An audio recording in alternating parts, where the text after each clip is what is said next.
نستعينه ونستغفره ونؤمن به ونتوكل عليه ونعوذ بالله من شرور أنفسنا ومن سيئات أعمالنا من يهده الله فلا مضل له ومن يضلله فلا هادي له ونشهد أن لا إله إلا الله وحده لا شريك له ونشهد أن سيدنا ونبينا ومولانا محمدا عبده ورسوله أرسله بالحق بشيرا ونذيرا وداعيا إلى الله بإذنه وسراجا منيرا صلى الله تعالى عليه وعلى آله وأصحابه وسلم تسليما كثيرا كثيرا أما بعد فأعوذ بالله من الشيطان الرجيم بسم الله الرحمن الرحيم قل لئن اجتمعت الجن والإنس على أن يأتوا بمثل هذا القرآن قل لئن اجتمعت الإنس والجن على أن يأتوا بمثل هذا القرآن لا يأتون بمثله ولو كان بعضهم لبعض ظهيرا ولقد صرفنا للناس في هذا القرآن من كل مثل فأبى أكثر الناس إلا كفورا وقالوا لن نؤمن لك حتى تفجر لنا من الأرض ينبوعا أو تكون لك جنة من نخيل وعنب فتفجر الأنهار خلالها تفجيرا أو تسقط السماء كما زعمت علينا كسفا أو تأتي بالله والملائكة قبيلا أو يكون لك بيت من زخرف أو ترقى في السماء ولن نؤمن لرقيك حتى تنزل علينا كتابا نقرأه قل سبحان ربي هل كنت إلا بشرا رسولا صدق الله مولانا العظيم সূরা ইসরা ৮৮ নম্বর আয়াত থেকে তেলাওয়াত করা হয়েছে। ইসলামের মূল উৎসব কোরআন কারীম। এই কোরআন নিয়ে কাফের মুশরিক ইহুদি নাসরাদের যত জ্বালাপালা আল্লাহ রাব্বুল আলামিন চ্যালেঞ্জ করলেন, যদি দুনিয়ার সমস্ত মানুষ এবং জিন একত্রিত হও আমার কোরআনের মোকাবেলার জন্য, কোরআনের মতো আরেকটি কিতাব তোমরা রচনা করবে, লা ইয়াতুনা বিমিসলিহি, কোরআনের মতো আরেকটি কিতাব রচনা করতে পারবে না। ওয়ালাউ কানা বা'দুহুম লিবা'দিন যহিরা, যদিও একে অপরের সহযোগী হও তারপরও পারবে না। দুনিয়ার সমস্ত মানুষ এবং সমস্ত জীব সবার সামনে আল্লাহ পাকের চ্যালেঞ্জ করবেন, সবাই একত্রিত হইলেও এমন একটি কিতাব রচনা করতে পারবেন। ওয়ালাকাদ সাররাফনা লিন-নাসি ফি হাযাল কুরআনি মিন কুল্লি মাসাল, কোরআনে আমি বিভিন্ন উপমা দিয়ে তোমাদেরকে বোঝানোর চেষ্টা করেছি। এরপর ফাআবা আকসারুন নাসি ইল্লা কুফুরা, অধিকাংশ মানুষ কোরআন স্বীকার করেনি, অস্বীকার করেছে এবং এদের কুফরই বেড়ে গেছে। আল্লাহ রাব্বুল আলামিনের কথা কিভাবে সত্য প্রমাণিত হয়? বর্তমান বিশ্বে প্রায় ৮০০ কোটির মতো মানুষ, এদের মধ্যে কাফের মুশরিক নাস্তিক মুরতাদ ৬০০ কোটিরও বেশি, ২০০ কোটির কম মুসলমান। আল্লাহ পাক বলেন অধিকাংশ মানুষ অস্বীকারী, অকৃতজ্ঞ। তা আমরা দেখতেছি ভালো জিনিস কমে পাওয়া যায়, মন্দ জিনিস বেশি পাওয়া যায়। এই দুনিয়ার দিকে তাকাইলে সুগন্ধযুক্ত আতর বেশি পাওয়া যাবে না দুর্গন্ধযুক্ত ময়লা? এক এক ময়লার স্তূপ, ডাস্টবিন কত বড় বড় বানায় রেখেছে শহরে, ট্রাকে ট্রাকে বোঝাই করে নিয়ে ফেলে দেওয়া হচ্ছে। আতর এভাবে ট্রাকে বোঝাই করে আনা হয় না। ভালো জিনিস কম, খারাপ জিনিস বেশি। মাছি রোগ জীবাণু ছড়ায়, কেউ এটাকে পছন্দ করে। মৌমাছি মধু বানায়, অনেক দামি। মাছির সংখ্যা বেশি না মৌমাছির সংখ্যা বেশি? মাছি বেশি, মৌমাছি কম। খারাপ জিনিস বেশি, ভালো জিনিস কম। এখানে আবার প্রশ্ন, খারাপ জিনিস বেশি কেন? এর মধ্যে কি হিকমত, কি রহস্য আমরা জানি না, কিন্তু সৃষ্টি করেছেন খারাপ জিনিসও আমাদের উপকারার্থে, আমরা বুঝি না। একবার দেওবন্দের আশপাশ এলাকায় মাছির উপদ্রব বেড়ে গেছে, খুব মাছি। খাইতে গেলে মাছি, ঘুমাইতে গেলে মাছি, শুধু মাছি। মানুষ একেবারে অতিষ্ঠ হয়ে পড়েছে মাছির উপদ্রব। দেওবন্দের প্রসিদ্ধ বুজুর্গ, প্রথম শাইখুল হাদিস আল্লামা ইয়াকুব নানতবী রাহিমাহুল্লাহ, মুস্তাজাবুদ দাওয়াত, দোয়া করলে আল্লাহ পাক দোয়া কবুল করতেন। লোকেরা তাকে এসে বলল, হুজুর মাছির উপদ্রব তার থাকতে পারতেছে না, দোয়া করুন যাতে আল্লাহ পাক মাছি নিয়ে যান। মানুষের কথায় তিনি দোয়া করবেন, একদম পরিষ্কার, পুরো এলাকায় কোনো মাছি নেই। কিন্তু এখন দুর্গন্ধ ছড়িয়ে পড়েছে খুব, বাতাসের সাথে দুর্গন্ধ, যেখানে সেখানে দুর্গন্ধ। ব্যাপার কি দুর্গন্ধ কেন? এই দুর্গন্ধগুলো সব মাছি চুষে নেয়। তাই যেখানে দুর্গন্ধ ময়লা মাছি সেখানে গিয়ে বসে, এরা দুর্গন্ধ চষে। এই দুর্গন্ধ আমাদের জন্য অনেক ক্ষতিকর। মাছি এগুলো চষে নিয়েছে, আমরা বেঁচে যাই। এখন পুরো এলাকায় মাছি নেই, তাই দুর্গন্ধ রয়ে গেছে।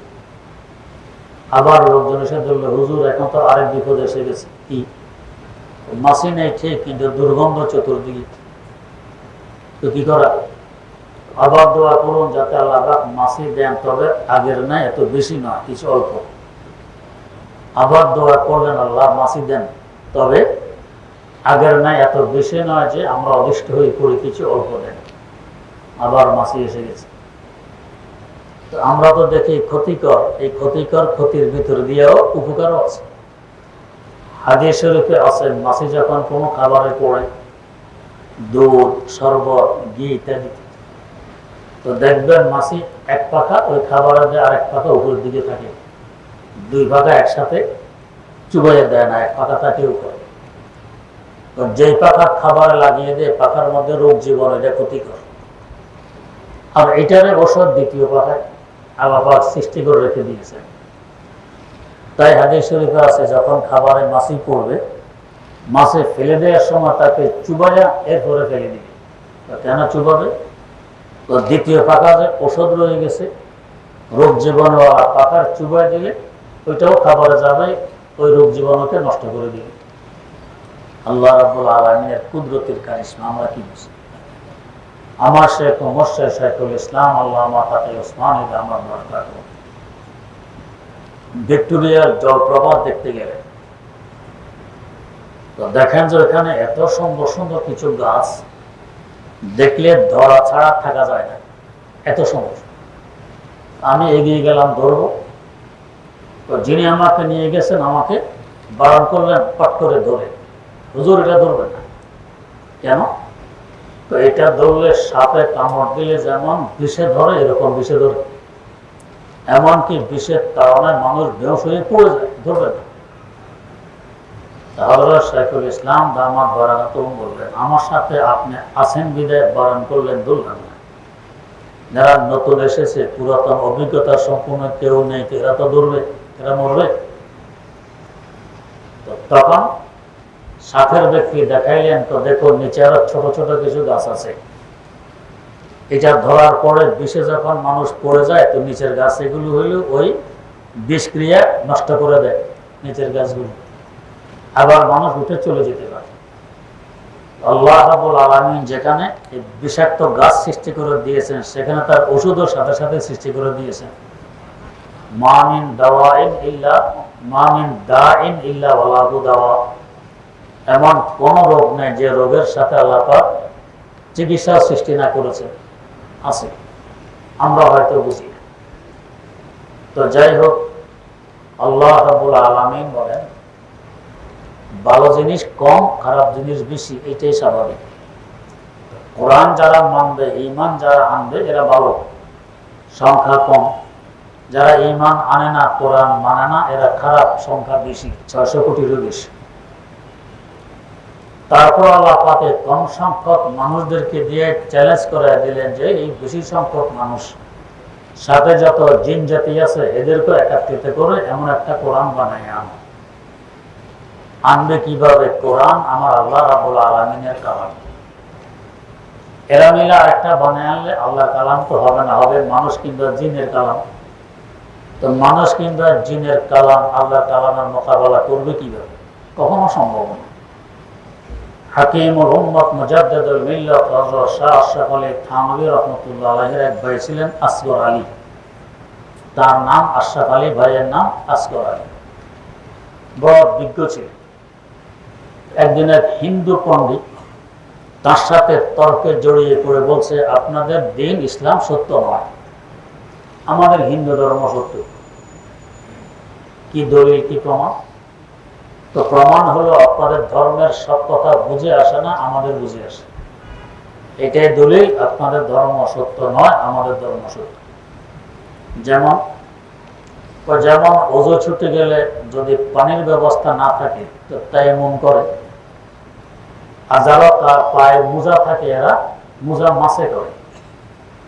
মোজার নিচে থাকে ময়লা, ইসলাম বলে মাসে করবো উপর দিয়ে, তাও মাত্র 3 আঙ্গুল রেখে উপরের দিকে টান দিবে, এতে কি হলো? ময়লা তো নিচে রয়ে গেছে, যুক্তির কথা নয়। হযরত আসগর আলী রাহমাতুল্লাহ আলাইহি বললেন, যেই দলিল আপনি পেশ করতেছেন ইসলাম অসত্য হওয়ার পিছনে, এটাই দলিল ইসলাম সত্য। তো কিভাবে? আপনাদের ধর্ম তো মানুষের বানানো, রাধা কৃষ্ণ ইত্যাদি এদের বানানো, এরা মানুষ ছিলেন। তো মানুষের বানানো ধর্ম মানুষের বুঝে আসবে না, তো কার বুঝে আসবে? আর আমাদের ধর্ম তো কোনো মানুষের বানানো নয়, আল্লাহর বানানো। আল্লাহর বানানো ধর্ম সবকিছু মানুষের বুঝে না আসাই স্বাভাবিক। এইটা দলিল যে এটা আল্লাহ দেয়া একটি দিন, মানুষের বানানো নয়, আল্লাহ। তো যাই হোক, দিন ইসলাম যে হক, এটা জনাব চ্যালেঞ্জ করলেন যে হক মাননেওয়ালা কম, না হক মাননেওয়ালা বেশি। এর বেশির কাছে চ্যালেঞ্জ করলাম, এমন একটি কোরআন তোমরা বানাই দাও। তো বানাইলে তো এটা আল্লাহর কালাম হবে না, মানুষের কালাম হবে। তো কোরআনের মোকাবেলা করবে কিভাবে? কোরআনে কারিমের সবচেয়ে ছোট্ট সূরা সূরা কাউসার, এটা ঝুলাই দেওয়া হলো বাইতুল্লাহ শরীফের ওয়ালের সাথে। চ্যালেঞ্জ করা হলো শুধু একটা সূরার মোকাবেলা করো।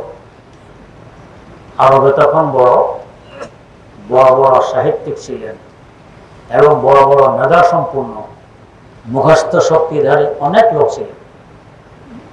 এদের সামনে চ্যালেঞ্জ করা হলো পুরা কোরআন লাগবে না, ছোট্ট একটি সূরা মোকাবেলা করো। এদের মেধা তো এত বেশি ছিল, একবার এক বাদশাহ তার দরবারে মুশাআরা মজলিস করতেছে, কবিতা পাঠের মজলিস। কে কত ভালো কবিতা নতুন নতুন বানায় আনতে পারে, বড় অঙ্কের পুরস্কার ঘোষণা করেছে, তাকে এই পরিমাণ পুরস্কার দেওয়া হবে। বাদশা নিয়ে কিন্তু বলা ছিল না, পুরস্কার দিবে না। যেমন আমরা এখন প্রার্থী হইলে যে আপনারা আমাকে ভোট দেন, এখানে বানাবো মসজিদ, এখানে মাদ্রাসা, এখানে স্কুল, এখানে কলেজ, এখানে পোল, এখানে কালভার্ট, ভোট দেওয়ার দেরি, পুরা এলাকার সময় পরিণত হবে। এই যে এত ওয়াদার সময় মনে আছে কি? পালন তো করবো না একটাও। তো পালন করার নিয়ত না থাকলে ওয়াদা করতে তো সমস্যা নেই। পালন করার নিয়ত থাকলে তো চিন্তা করবে এত কিছু করবো কি দিয়ে, পুরা দেশ বিক্রি করলো এত ওয়াদা পূরণ করা যাবে না, মানুষ ঢোকা খাইয়া ভোট দিয়ে দেয়, এরপরে যে এসে আল্লাহ। তো বাদশাহ পুরস্কার ঘোষণা করলো, নতুন ভালো কবিতা বানায় আনতে পারলে এই পরিমাণ পুরস্কার দিবে। অনেক বড় অঙ্কের পুরস্কার, পুরস্কারের লোভে কত কবিরা রাত ভর চেষ্টা করে নতুন নতুন উচ্চাঙ্গের কবিতা বানাই এনেছে। আর এদিকে বাদশা করেছে কি, 3 জন মানুষ বসায় রেখেছে ওই মজলিসে। একজনের মেধা এই পরিমাণ যে একবার শুনলেই সে আবার বলতে পারে, মুখস্থ হয়ে যায়। আরেকজনের স্মরণ শক্তি এই পরিমাণ যে 2 বার শুনলে মুখস্থ হয়। আরেকজনের স্মরণ শক্তি এই পরিমাণ যে 3 বার শুনলে মুখস্থ হয়। এই 3 জনকে বসায় রেখেছে। কোন কবি আসে, নতুন তার বানানো কবিতা শোনায়। শোনানোর পর বাদশাহ বলে, আহা, আমার কথা ছিল নতুন কবিতা বানাই আনতে হবে, তুমি পুরাতন কবিতা নিয়ে আসছো পুরস্কারের জন্য। কিসের পুরস্কার? কবি বলে, বাদশাহ জাহাপানা, কালকে রাত্র মাত্র বানাই আনছি নতুন কবিতা। কি নতুন কবিতা? এই দেখো, এই লোক এটা মুখস্থ পারে। কবিতা একবার শুনাইছে, একটু একবার শুনলে মুখস্থ হয়, বলতে পারে। কে শুনাই দেয়? কবি আশ্চর্য, কবিতা বানাইলাম আমি, হে দেখে মুখস্থ পারে, এটা কি বলে? বাদশাহ বলে, এখনো বিশ্বাস হয় না? ওই দেখো, এ বেটাও পারে এটা। কত 2 বার শোনা হয়ে গেছে, এখন হেও শোনায়। কবি আরো আশ্চর্য, ব্যাপার কি, নতুন কবিতা এ যে শোনায়। বাদশাহ বলে, এখনো বিশ্বাস না? ওই দেখো, এই বেটাও পারে। কত 3 বার শোনা হয়ে গেছে, হেও শুনাইয়া দেয়। তো কবি বেচারা হাত মলতে বলতে চলে যায়, পুরস্কার পাইল না। আরেক কবি আসে, আমার কবিতা তো নতুন, এটার মোকাবেলা কেউ করতে পারবে। বুক ফুলিয়ে কবিতা শোনায়। বাদশার এক কথা, হেই মিয়া, পুরান কবিতা নিয়ে এসেছো। কি বাদশা সাহেব, আমি নিজে বানাইলাম নতুন কবিতা। এই যে আমার এই বেটাটা মুখস্থ পারে, তুই বানাইলে কোথেকে মুখস্থ পারে? এই বেটা শোনায়, এখনো বিশ্বাস হয় না? ওই দেখো, এই বেটাও পারে। তা তো 2 বার শোনা হয়ে গেছে, হেও শোনায়। এখনো বিশ্বাস হয় না? ওই দেখো, এও তো পারে। 3 বার শোনা গেছে, হে শোনায়। যে আসে বাদশার এই অবস্থা। উদ্দেশ্য তো পুরস্কার দিবে না। এক কবি বুঝতে পেরেছে বাদশার অবস্থা। আচ্ছা, এখন তৎক্ষণাৎ একটা কবিতা বানাইল, বানায় আসছে বাদশার সামনে, শোনাইল। কবিতাটা কি? বাদশাহ, আপনার আগে আপনার আব্বা বাদশাহ ছিলেন, ওনার সাথে আমার ছিল গভীর বন্ধুত্ব। এই বন্ধুত্বের বাহানা আমার থেকে তিনি ঋণ নিতে নিতে নিতে নিতে এত কোটি টাকা ঋণ নিছেন, এবং বলে গেছেন আমার পরে আমার ছেলে বাদশাহ হবে, তার থেকে সব ঋণ উসুল করে নিবে। এখন যদি বলে, মিয়া এটা তো পুরাতন কবিতা, হেবাটা তো জানে, তো সাক্ষী হয় ঋণের। আর যদি হেবাটা জানে তো ডবল সাক্ষী, আর কবিটা জানে তো 3 ডবল সাক্ষী। আর ঋণ দেওয়া লাগে, পুরস্কার যে পরিমাণে, ঋণ সেই পরিমাণে। এখন হয় পুরস্কার, না হয় ঋণ। করছে নাকি শেষ মাস করা, ঠিক আছে পুরস্কারে নাও, তোমার বেচুরি থেকে আমারে বাঁচাও। এই পরিমাণ মেধার সম্পন্ন রক্ত হয়ে যুগে ছিল। এরপরও ছোট্ট একটি সূরা জুলাই দিল, সূরা কাউসার। ইন্না আ'তাইনা কাল কাউসার ফাসাল্লি লিরাব্বিকা ওয়ানহার ইন্না শানিআকা হুয়াল আবতার। কেউ তার মোকাবেলা কোন সূরা লেখে না। শেষ মাস এক বড় সাহিত্যিক, বড় কবি নিচে 1 লাইন লিখে গেছে, শেষ আয়াত ইন্না শানিআকা হুয়াল আবতার। সে লিখলো ইন্না হাযা মিন কাওলিল বাশার। এটা তো কোনো মানুষের কথা নয়, মোকাবেলা করবে কিভাবে? মানুষের কথা হলে তো মানুষ মোকাবেলা করতে পারে, কথা তো মানুষের সৃষ্টিকর্তার, মোকাবেলা কিভাবে করবে? মোকাবেলা সম্ভব নয়। তো প্রমাণ হয়ে গেল চ্যালেঞ্জের মাধ্যমে কোরআনে কারীমের মোকাবেলা এটা সম্ভব। কোরআনের একটা ইবারত, এমন এক আকর্ষণীয় ইবারত, এটা শুনেও কত অমুসলিম মুসলমান হয়, কত অমুসলিম চোখের পানি ছাড়ে। ভারতে একবার মহাসমাবেশ, ইংরেজ খেদাও আন্দোলনের সমাবেশ। সভাপতি ছিলেন জনাব মোহাম্মদ আলী জওহর। উনি ডাক দিলেন যে একজন কারি সাহেব আসুন, কোরআন তেলাওয়াত করুন। কেউ এসে বাধা দিল না। হিন্দু মুসলিমের যৌথ সমাবেশ, ইহুদি খ্রিস্টানও কিছু আছে, বৌদ্ধও আছে। মুসলমানের কোরআন তেলাওয়াত হলে ওরা দাবি তুলে আমাদের গীতা পাঠ করা হোক, এরা বলে আমাদের তাওরাত পাঠ করা হোক ইত্যাদি। আরো মুসিবত হবে, দরকার না, এটাও বাদ দেন। করলে করবে, তারপর কোরআন তেলাওয়াত প্রথমে হবে। উনি শুনলেন না। এক কারি সাহেবকে আনলেন, মিশরের লেহেজায় কোরআন তেলাওয়াত শুরু করলেন। হাকিমুল ইসলাম আল্লামা কারি তৈয়ব সাহেব রহমতুল্লাহ আলাইহি বলেন, লক্ষাধিক লোকের সমাবেশ, এমন লোক নাই যে চোখের পানি ফেলেনি, কে হিন্দু কি মুসলিম। এবং যতক্ষণ তিনি তেলাওয়াত করেছেন ততক্ষণ কান পেতে সবাই শুনেছে, কেউ বলেনি যে এবার বন্ধ করুন। বাহারে আলমে হোসেন নাশে দিল জাতা জমিদার, বাহারে আলমে হোসেন নাশে দিল জাতা জমিদার, বরং আসহাবে সূরত রা ববু আরবাবে মানারা, বরং আসহাবে সূরত রা ববু আরবাবে মানারা। কোরআন কারীমের তেলাওয়াতের এক সুন্দর, অনুবাদের আরেক সুন্দর, তাফসীরের আরেক সুন্দর, মারিফাতের আরেক সুন্দর, হাকিকতের আরেক সুন্দর। যত গভীরে যাবেন আরো গভীর আছে, যত গভীরে যাবেন তার আরো গভীর আছে।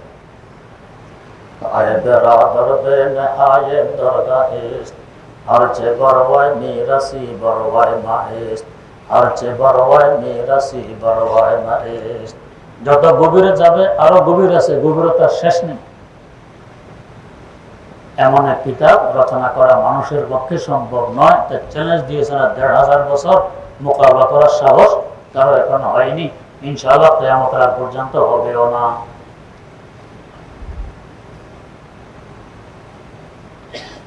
হযরত শেখ সাদি রহমতুল্লাহ কোরআনে কারিমের সৌন্দর্যতা নিয়ে বলতেছেন, এটার গভীরে কে যাবে? একদম গভীরে যাওয়া তো সম্ভব না, যেহেতু এটা আমার মহলের কারণ। এটার গভীরতা একমাত্র মাওলাই জানেন, মানুষ জানবে না। অনেক তাফসীর কারককে লক্ষ্য করে বলতেছেন, কলম বেশকাম সিয়াহি রে যথা গসু জদম দরকাশ, কলম বেশকাম সিয়াহি রে যথা গসু জদম দরকাশ, কে হোসনি কিসায়ে ইশকাস্তে দর দফতর নমি আরি, না হোসনাস গায়তে দারদ নাসাদি রাসাকুন পায়া, বমিরাতে সে নমস্তাস্তি ওদরিয়া আমচুনা বাতি, বমিরাতে সে নমস্তাস্তি ওদরিয়া আমচুনা বাতি। তিনি বলেন যে কোরআন তো এক মহাসমুদ্র, তো সারা দুনিয়ার মানুষগুলো যদি সাগরের কূলে গিয়ে সাগর থেকে পানি পান করে পিপাসা মিটিয়ে আসে, সাগরের পানির একটু কমে গেছে বোঝা যাবে? বোঝা যাবে। তো কোরআন এমন এক মহাসমুদ্র, সারা দুনিয়ার মানুষ নিজের পিপাসা নিবারণ করবে, কেউ তেলাওয়াতের মাধ্যমে, কেউ অনুবাদের মাধ্যমে, কেউ তাফসীরের মাধ্যমে, কেউ হাকিকতের মাধ্যমে, কিন্তু কোরআনের গভীরতা শেষ হবে না। তাই বলতেছেন ও তাফসীর কারক, কলম বেশকাম সিয়াহি রে যথা গসু জদম দরকাশ, কলম ভেঙে ফেলো, কালি ঢেলে দাও, কাগজ জ্বালিয়ে দাও। কলম বেশকান সিয়াহি রে যথা গসু জদম দরকাশ, তো কেন? তো কে হোসনে কিসায়ে ইশকাস্তে দর দফতর নমি আরি। আল্লাহ রাব্বুল আলামিনের ইশক ও মহব্বত আর প্রেমের আলোচনা কোরআন কারীমে বলা, এটা কি লেখায় কখনো আনা সম্ভব? কখনো সম্ভব নয়। আল্লামা ইবনে শাহীন রাহমাতুল্লাহ আলাইহি তাফসীর লিখেছেন, তাফসীর ১০০০ খণ্ডে। সাধারণ কথা, ১০০০ খণ্ডে তাফসীর লেখার পর বলতেছেন, আল্লাহ পাক তাফসীর সম্পর্কীয় বিদ্যা আমাকে যে পরিমাণ দিয়েছেন, এখান থেকে এক ফোঁটা এই ১০০০ ভলিউমে রাখলাম। ১০০০ খণ্ডে এক ফোঁটা রাখলাম, বাকিটা এখন আমার সিনের ভিতরে আছে। সূরা ফাতিহার তাফসীর লিখেছেন ৮০ খণ্ডে, আর শুধু বিসমিল্লাহ শরীফের তাফসীর লিখেছেন ২৫ খণ্ডে। লাহোর জামে আশরাফিয়ার মুহাদ্দিস ছিলেন হযরত মাওলানা মুসা খান রাহিমাহুল্লাহ, শুধু আল্লাহ শব্দের ব্যাখ্যা লিখেছেন, তাকে করেছেন আরবি ভাষায় ৫০০ পৃষ্ঠা, একটা শব্দের ব্যাখ্যা তাফসীর ৫০০ পৃষ্ঠা। এমন মহাসমুদ্র, এটার মোকাবেলা কি করে? এই জন্য এটা মোকাবেলা করা সম্ভব হয়নি, হতে হবেও না। এটা প্রমাণ বহন করে যে কোরআন আমার আল্লাহর কালাম, মানব রচিত কিছু হলে তো মোকাবেলা করতেই পারে। আর হুজুর রচনা করবো না বা কিভাবে? হুজুর তো দুনিয়ার কারো থেকে একটি অক্ষরও শিখেননি, কারো থেকে একটি অক্ষরও শিখেননি। যদি আগে থেকে শিখতেন, বড় বিদ্বান হতেন, সাহিত্যিক হতেন, তো মানুষ বলতো তুমি সাহিত্যিক, সাহিত্য দিয়ে একটা বই রচনা করে ফেলেছ। এটা আমার আল্লাহর কুদরতের কারিশমা। নবী দুনিয়ার কাছে একটা অক্ষরও শিখেননি। অতএব এখন এমন এক বালাগত ফাসাহাত পূর্ণ কিতাব নিয়ে এসেছেন, নাসিকা মানুষ নিশ্চয় এটা আল্লাহর কালাম, আর তার পক্ষে তো এমন কালাম রচনা করা সম্ভব ছিল না। সে তো কারো কাছে পড়ে। তো হুজুরের না পড়াটা একটা মুআজিজা। কোরআনে কারীম যে হক এবং সত্য, ইসলাম যে সত্য, তার একটা বড় প্রমাণ হলো কোরআনে কারীম। দুনিয়ার কোন কিতাব আপন অবস্থায় ঠিক থাকে না, পরিবর্তন হয়, কিন্তু কোরআনে কারীমের পরিবর্তন হয়নি, ইনশাআল্লাহ হবেও না। যখন হযরত মূসা আলাইহিস সালাম এবং খাজর আলাইহিস সালাম দুজন যাচ্ছিলেন এক গ্রামের নাম আনতাকিয়া, আনতাকিয়া নামক গ্রামে গেছেন। বললেন যে আমরা মুসাফির, আমাদের মেহমানদারি করতে পারো? এরা ছিল কৃপণ, কঞ্জুস, কই না পারবো না। এরা আগে চলে গেছেন, এখানে আর রওয়া নেই। লাম ইউযাইয়িফুহুমা, কোরআনে আল্লাহ উল্লেখ করেছেন লাম ইউযাইয়িফু, যায়ফ মানে মেহমান। লাম ইউযাইয়িফুহুমা, এরা এই দুজনের মেহমানদারি করেনি। কিয়ামত পর্যন্তের জন্য এলাকার লোকদের কত বড় একটা বদনাম। এমন জলিলুল কদর সম্মানিত দুজন পয়গম্বর, এরা মেহমানদারি করতে অস্বীকার করেছে। মেহমানদারি করলে তো তাদের কপাল খুলতো, ভাগ্যের ব্যাপার ছিল, সুনাম ছিল, বড় বদনাম। কোরআনে কারীমের বদনাম কিয়ামত পর্যন্ত। দ্বিতীয় খলিফা হযরত ফারুক আযম ওমর রাদিয়াল্লাহু তাআলা, উনার খেলাফতকালে এলাকার লোকেরা এসেছে দলবদ্ধভাবে, হুজুর একটা দরখাস্ত নিয়ে এসেছে। কি? কোরআনে কারীমে আমাদের বদনাম কিয়ামত পর্যন্তের জন্য। ফালাম ইউযাইয়িফুহুমা, ফা ওয়া পেশ ফু, এই ফা এর উপর তো এক নোক্তা, তো সাথে আরেকটা নোক্তা লাগাই দেন, তবে ফালাম ইউযাইয়িফুহুমা, এরা মেহমানদারি না করতে অস্বীকার করেছে, কার্পণ্যতা করেনি, খুব মেহমানদারি করছে। এই একটা নোক্তা বাড়াই দিলে অর্থ উল্টো হয়ে যায়। আপনার দরখাস্ত একটা নোক্তা যদি বাড়াই দেন, কি আসবে আর যাবে, আমাদের কিয়ামত পর্যন্ত জন্য বদনামটা মুছে যাবে।